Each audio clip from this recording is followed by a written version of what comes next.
श्रोता प्रेमियों, मैं राम सागर शास्त्री आप लोगों के समक्ष रखने जा रहा हूँ शिवरात्रि के व्रत का प्रभाव। देखिए, शिवरात्रि के व्रत का बहुत बड़ा महत्व है। प्रत्येक को 14 वर्षों तक शिवरात्रि के व्रत का पालन करना चाहिए। त्रयोदशी को एक समय भोजन करके चतुर्दशी को पूरा उपवास करना चाहिए। शिवरात्रि के दिन नित्य कर्म करने के पश्चात शिव का पूजन करें। प्रत्येक प्रहर में पृथक पृथक पूजा करते हुए जागरण करना चाहिए। अनजाने से भी अगर शिवरात्रि का व्रत हो जाए तो उसका भी बड़ा प्रभाव होता है। इस विषय पर एक मिसाल का इतिहास प्रसिद्ध है। जिसने अनजान में शिवरात्रि के व्रत का पालन किया था, किसी जंगल में गुरुद्रोह नाम का एक भील रहता था। उसका कुटुंब बहुत बड़ा था। अब भीलों का काम होता है जीव जंतुओं का शिकार करके उनके मांस को खाना। गुरुद्रोह भी प्रतिदिन जंगल से हिरणों को मार लाता था और कुटुंब सहित उनके मांस का भक्षण करता था। जंगल में कोई रास्ता गिर मिल जाता था, उसे वह लूट लेता था। इसी तरीके से परिवार का पालन पोषण हो रहा था। इस प्रकार एक दिन शिवरात्रि आ गई, परंतु द्रोह को शिवरात्रि से क्या लेना देना, वह तो व्रत करना जानता ही नहीं था। उसके माता पिता, स्त्री और बच्चे सभी भूखे थे। द्रोह भी निराहार था। और तो उन सभी ने भोजन की याचना की। द्रोह ने माता पिता को धीरज बनाया और हाथ में धनुष बाण उठाया, जंगल में शिकार के लिए चला गया कि क्षुधाबंद परिवार लघु धीरज दे पितुमार चला व्याध्या खेत को धनुष बाण ले हाथ। परंतु आज भगवान शंकर की कुछ ऐसी मर्जी हुई कि द्रोह ने सारा जंगल छान मारा मगर कोई शिकार नहीं मिला। धीरे धीरे शाम हो गई। द्रोह ने विचार किया कि मैं भी भूखा हूँ, सारा परिवार भी भूखा है। अब मैं खाली हाथों घर लौट कर जाऊँ तो कैसे जाऊँ, इसलिए मुझे कोई न कोई तरकीब तो सोचनी ही होगी। आज घूमते घामते द्रोह एक सरोवर के पास पहुँचा। सरोवर को देखकर उसने विचार किया कि इस सरोवर में पानी पीने के लिए कोई न कोई हिरण अवश्य आएगा, उसी को मारकर मैं अपने घर ले जाऊंगा।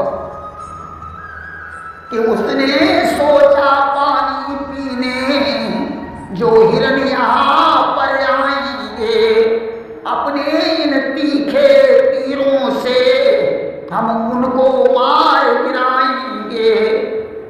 अचानक द्रोह को एक बेल का वृक्ष दिखाई पड़ गया। उसने सोचा बस इसी बेल के वृक्ष पर बैठकर मैं शिकार का इंतजार करूंगा। उसने सरोवर से थोड़ा पानी भर लिया और उस वृक्ष पर छुपकर बैठ गया। द्रोह निराहार तो था ही, उस दिन उसे भोजन ही नहीं मिला था। परंतु आश्चर्य की बात यह थी कि द्रोह जिस बेल वृक्ष पर बैठा हुआ था उसके नीचे शिवलिंग था। कि निराहार था उस दिवस मिला न था आहार, बिल्व वृक्ष पर व्याध था नीचे शिव दरबार। द्रोह यही सोच रहा था कब शिकार आए और कब मैं उसे मारकर घर ले जाऊं। पहले पहर में एक प्यासी मुर्गी पानी पीने के लिए वहां आई। द्रोह उसे देखकर प्रसन्न हो गया। उसने अपने धनुष पर बाण चढ़ाया और निशाना बांधने लगा कि हो त्रसावंत पानी पीने एक मुर्गी वहां पर आई है। उस समय शिकारी ने कर में निज धनुआ लिया उठाई है। उसके हाथ के झोंके से थोड़ा सा जल शंकर जी पर गिर गया और कुछ बेल पत्र भी टूटकर शिवलिंग पर चढ़ गए। इस प्रकार धोखे से शिव की प्रथम प्रहर की पूजा संपन्न हो गई और उसका बहुत सा पाप तत्काल नष्ट हो गया। जिस समय हिरणी की नजर उस व्याध पर पड़ी वह भयभीत हो गई। उसने व्याध से अनुरोध किया कि हे व्याध, मेरा शरीर तुम्हारे काम में आ रहा है, इसलिए मुझे इस शरीर का तनिक भी मोह नहीं है। परंतु इस समय मेरे सब बच्चे घर में अकेले हैं, उनको मैं दूध पिलाकर अपनी बहन को सौंप दूंगी और वापस लौट आऊंगी। उस समय तुम मेरा शिकार कर लेना। मैं अपने के पास जाने के लिए अपने प्राणों की भीख मांगती हूँ कि इसलिए भीख इतनी दी जाए, आज्ञा हो घर तक जाने की, रह जाए न मरते समय मेरी अभिलाषा दूध पिलाने की। ध्रुव ने हंसकर कहा, क्या तुम मुझे मूर्ख समझ रही हो? संसार में ऐसा कौन होगा जो स्वयं चलकर मौत के पास पहुंच जाए? या तो तुम्हारा एक बहाना है, मैं तुम्हारे झांसे में नहीं आ सकता हूं, मौत के पास खुद ही जाए, ऐसा है कौन जमाने में? ब्याधा बोला, मालूम हुआ माहिर हो बात बनाने में। मृगी ने कहा, आखिर सत्य भी तो बड़ी चीज है कि सत्य ही पे पृथ्वी टिकी, सत्य ही तपते भान, कहे मृगी है व्याध सुन, जग में सत्य प्रधान। संसार में जितने पाप होते हैं वे सारे पाप मुझे लग जाएं अगर मैं तुम्हारे पास लौट कर आऊं। व्याध को हिरनी की बात पर विश्वास हो गया कि हिरनी की हर बात का था कुछ ऐसा ढंग, व्याधे पर भी चढ़ गया सत्य वचन का रंग। ध्रुव ने कहा, ठीक है तुम जा सकती हो, परंतु शीघ्र लौट कर आ जाना। अब तो हिरनी ने सरोवर में पानी पिया और अपने आश्रम को लौट गई। धीरे धीरे पहला पहर व्यतीत हो गया। दूसरे पहर में उस हिरनी की बहन पानी पीने के लिए आई। उसे देखकर भील ने फिर से बाण संभाला, फिर हाथ का झोंका लगा और कुछ जल तथा बेलपत्र शिवलिंग पर चढ़ गए। इस प्रकार उसके दूसरे प्रहर की पूजा संपन्न हो गई। अब तो उस मृगी ने व्याध को देखा और अनुरोध करने लगी कि हे आज्ञाता, हमारे घर में छोटे छोटे बच्चे हैं, मैं उन्हें अपने स्वामी को सौंप दूंगी और फिर वापस लौट आऊंगी, तब तुम मेरा शिकार कर लेना। कि हिरनी बोली, भवन में आई बच्चे छोड़, उन्हें पिया को सौंप कर आऊंगी मैं दौड़। अगर मैं वापस लौट कर आऊं तो मेरे जीवन का सारा पुण्य नष्ट हो जाए। ध्रुव की बुद्धि कुछ शुद्ध हो गई थी। उसने कहा, ठीक है तुम जा सकती हो। पानी पीकर हिरनी आश्रम को चली गई। ध्रुव को जागते जागते दूसरा पहर व्यतीत हो गया। तीसरे पहर पर ध्रुव दोनों मृगियों के लौटने की प्रतीक्षा कर रहा था। वे मृगियां तो लौट कर नहीं आई, परंतु एक हृष्ट पुष्ट हिरण पानी पीने जरूर आ गया। ध्रुव ने हाथों में धनुष उठाया और विचार करने लगा, कुछ भी हो मैं इस शिकार को नहीं छोड़ूंगा। कि लगा शिकारी सोचने, अब आ गया शिकार, कुछ भी हो प्रण है मेरा, कर दूंगा संहार। अब तो उसके हाथों के झोंके से थोड़ा सा जल और बेलपत्र फिर शिवलिंग पर चढ़ गया।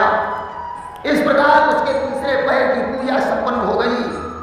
जल और पत्तों के गिरने की जैसे ही आवाज हुई, हिरण ने उस बिल्व वृक्ष पर अपनी नजर डाली।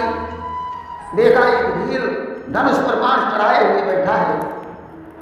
उसने भील से अनुरोध किया, मैं अपने बच्चों को उसकी माता के हाथों में सौंप कर पुनः आ जाऊंगा, तब तुम मेरा शिकार कर लेना।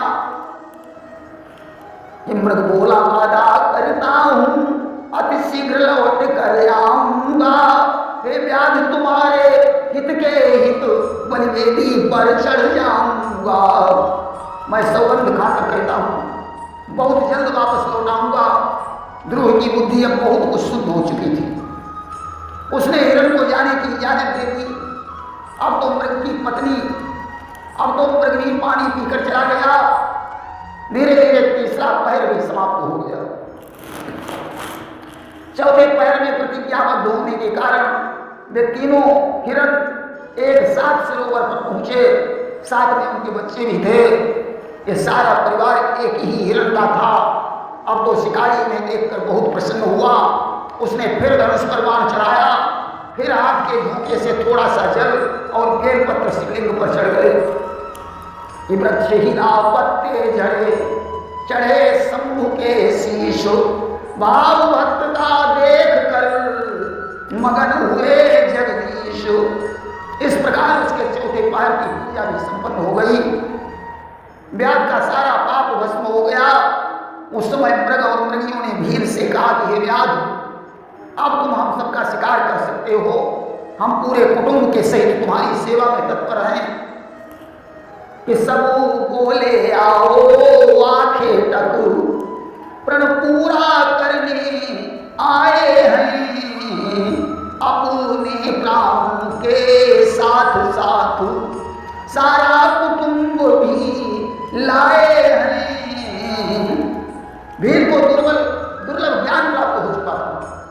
उसने कहा, हे पशुओं, तुम धन्य हो जो परहित में अपने प्राणों को निछावर करने के लिए तैयार हो, परंतु मैं कितना पापी हूं जो अपने शरीर से दूसरों को पीड़ा पहुंचाता रहा। अरे मेरे जीवन को धिक्कार है, तुम पशु होकर भी हमसे अधिक ज्ञान रखते हो।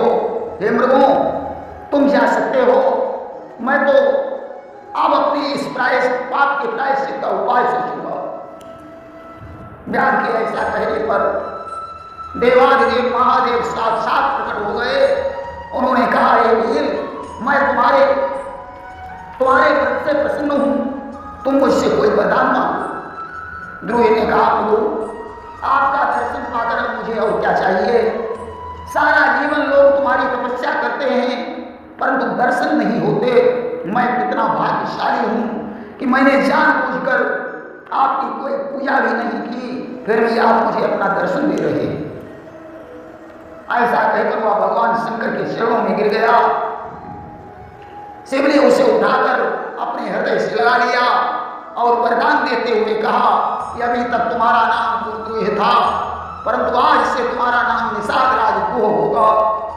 तुम श्रृंगवेरपुर में उत्तम राजधानी बनाकर निवास करोगे, तुम्हारे वंश की निरंतर वृद्धि होगी, देवता भी तुम्हारी प्रशंसा करेंगे, भगवान राम निश्चय ही तुम्हारे घर आएंगे, वे तुमसे मित्रता करेंगे, तुम मेरी सेवा में मन लगाकर दुर्लभ मोक्ष को प्राप्त करोगे।